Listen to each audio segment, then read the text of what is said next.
दोस्तों सभी को नमस्कार और सभी को जय जोहार।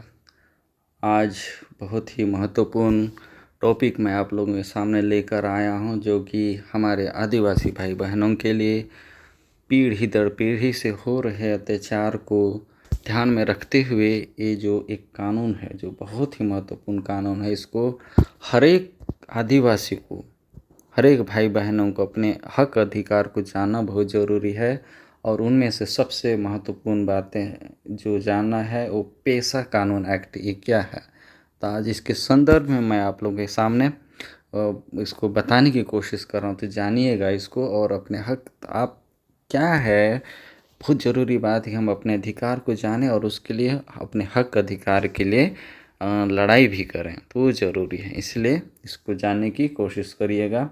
ये पेशा कानून एक्ट, इसका जो फुल फॉर्म है Panchayat extension to schedule areas act 1996। इसको हिंदी में हम समझते हैं आदिवासी क्षेत्रों में जो हमारा क्षेत्र है, ग्राम सभा को अधिक अधिकार देने के लिए बनाया गया है। तो इसका कहने का मतलब ये है कि पूरा अधिकार हम आदिवासियों के लिए अधिकार दिया गया है इस कानून के माध्यम से। इसका उद्देश्य जल, जंगल, जमीन और स्थानीय संसाधनों पर ग्राम सभा की भागीदारी और नियंत्रण को मजबूत करना है। तो जो भी हमारे आसपास, हमारे गांव, घर, जिला, टोला में जो जल है उसमें हमारा कंट्रोल है। कोई पूंजीवादी आकर उस पर हड़प नहीं सकता है।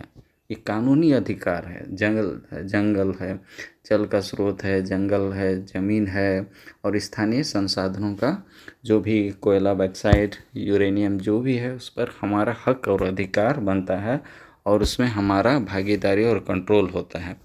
तो और थोड़ा और जानने की कोशिश करते हैं हम। पेशा कानून है जो कि मैंने बताया आदिवासी क्षेत्रों में ग्राम सभा को अधिकार देने के लिए बनाया गया है। अच्छा, दोबारा हो गया है, कोई नहीं। हम इसके बहुत सारे फ़ायदों को मैं आप लोगों के सामने रखने की कोशिश कर रहा हूँ। ग्राम सभा को निर्णय लेने का अधिकार है। जो ग्राम सभा होता है, जो आजकल बहुत जगहों में नहीं है, ग्राम पंचायत से भी जाना जाता है, लेकिन उसमें भी एक अंतर है। कभी मैं दूसरे क्लास में उसको बताने की कोशिश बताऊंगा। तो ग्राम सभा को निर्णय लेने का अधिकार, गांव के विकास कार्यों पर ग्राम सभा की मंजूरी आवश्यक होती है। जैसे कोई भी फैसला लिया जाता है तो उसमें बहुमत होना बहुत ज़रूरी है और उसमें गांव के लोग ही वोट देंगे या सहमति जताएंगे। उसके बाद दूसरा है जल, जंगल और ज़मीन की सुरक्षा। जैसे कि पहले भी जो बताया गया है, ग्राम सभा सामुदायिक संसाधनों की रक्षा करती है।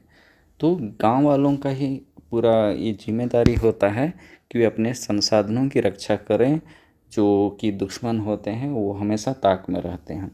लघु वन उपज पर अधिकार, महुआ, तेंदुपत्ता, चिरौंजी आदि वन उपज पर स्थानीय लोगों का मजबूत अधिकार होता है। ये नहीं कि कोई बाहरी आदमी आकर उस पर खरीदारी या बिक्री करे। ये गांव वालों का ही पूरा नियंत्रण होना चाहिए।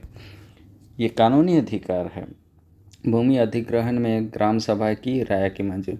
जमीन लेने से पहले ग्राम सभा को परामर्श किया जाता है। जैसे कोई भी गांव से अगर बाहरी आदमी आता है, जैसे या मान लीजिए यूपी बिहार से कोई आता है, ज़मीन खरीदता है, तो वो ऐसे ही नहीं ले सकता। उसमें ग्राम सभा की राय मंजूरी है। और ये नियमतः गलत है कि अगर आदिवासी का ज़मीन कोई और लेता है, वो और अलग ही टॉपिक है। उसके बाद आदिवासी संस्कृति और परंपरा की रक्षा। स्थानीय रीति रिवाज और सांस्कृतिक पहचान को संरक्षण मिलता है। जो है पीढ़ी दर पीढ़ी से चली आ रही संस्कृति परंपरा को भी बचाने का इस ग्राम सभा को ही है। उस सबको बचाने का जो नियंत्रण करना, उसको कंट्रोल करना, उसे बचा कर रखना ग्राम सभा की जिम्मेदारी है। गांव के विवाद गांव में सुलझाने की शक्ति। ग्राम सभा पारंपरिक तरीके से छोटे विवादों का समाधान कर सकती है। तो हर लड़ाई झगड़ा पे कुछ भी छोटी छोटी बातें, भाई बहन में, भाई भाई, घर घर में पुलिस स्टेशन जाने की ज़रूरत ही नहीं है। ये हमको अधिकार मिला है, ये हमको ही इसको सुलझाने का शक्ति है। इस चीज़ को हम नहीं समझ पाते हैं, इसलिए हम दौड़ के सीधे थाना में ही चले जाते हैं। गांव के बाज़ारों का प्रबंध। स्थानीय हाट बाज़ारों पर ग्राम सभा की निगरानी रहती। जैसे गांव घर हमारे जो शहर में जो बाज़ार लगता है उसका जो भी फंडिंग है, किसको कहाँ मतलब जहाँ जगह देता है उसका जो टैक्स लगता है वो गांव का एक अकाउंट होता है, उस पर जाना चाहिए। तो ये सब हमें जानना ज़रूरी है। उसमें हमारा जैसे मेला हो गया उसकी रक्षा करना, उस पर हमारा नियंत्रण होता है। उसके बाद साहूकारी पर नियंत्रण। आदिवासियों के शोषण को रोकने के लिए ग्राम सभा को अधिकार दिया गया।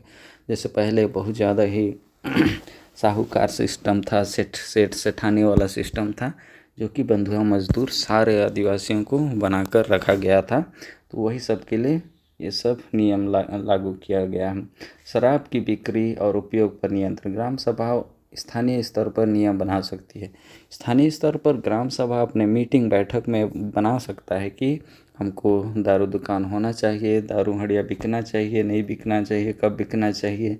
ये सब सारा टॉपिक, ये सारा चीज़ का कंट्रोल गांव में होता है, ग्राम सभा में होना चाहिए। ना कि थाना पुलिस वाले या कोई शासन प्रशासन आकर इस चीज़ को हाँ ये होना चाहिए, वो लोग नियम नहीं बना सकते। तो 10वां है गांव के विकास में सीधी भागीदारी।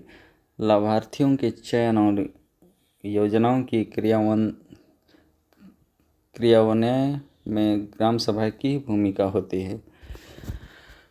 ये सब गांव के विकास में सीधे जो भी फ़ायदा होता है उसको सीधे समझने की कोशिश करिएगा कि गांव का जो भी फ़ायदा होता है बाहरी लोगों के लिए नहीं होना चाहिए, बल्कि अपने ही गांव घर के लोगों के लिए फ़ायदा होना चाहिए। तो हमारा नारा भी है जो कि मैंने आप लोगों के लिए रखा है, हमारे लिए रखा है। जल जंगल ज़मीन हमारा अधिकार, पैसा कानून हमारी ताकत। तो दोस्तों ज़रूर आप लोग कुछ थोड़ा बहुत समझ में ज़रूर आया होगा पैसा कानून का कितना है। हमारे पास इतना पावर है कि हम बड़े बड़े अधिकारियों से उनसे ज़्यादा हमारे पास पावर होता है। तो थैंक यू दोस्तों सभी को, और जय जोहार।